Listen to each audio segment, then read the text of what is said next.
Only one specimen of Lānaʻi hookbill exists in collections, and it's here at the Bishop Museum. This is a specimen that was collected by George Monroe in 1914, and he did see two additional birds, so he knows that there were more birds in the habitat on Lānaʻi like that, but he never could collect another one.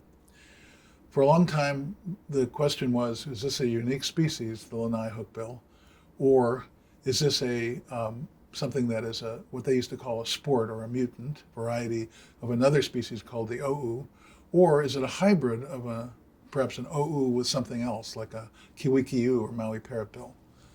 So to answer that question, which people were arguing about to some extent, we decided to try DNA. And we were able to get a tiny little piece of skin scraping off of one toe of the Lānaʻi hookbill, and bring that to the lab. And we were able to sequence a full genome and get a genome that was really useful for answering that question. And one of the things we found was that the mitochondrial DNA, which is, remember, it's maternally inherited and represents the DNA from the mother. The father doesn't contribute mitochondrial DNA. The mitochondrial DNA said that this bird was an o'u.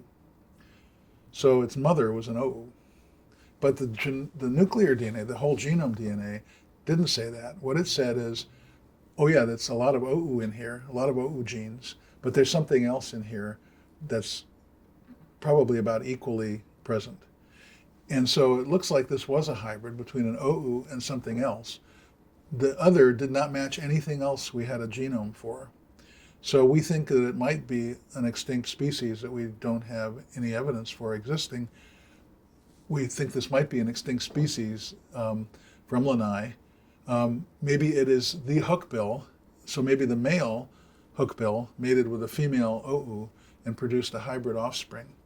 And that's the Lānaʻi hookbill specimen that we have. When birds get rare, they have trouble finding mates of the same species sometimes, and they will seek out a mate of a different species, especially if it's closely related.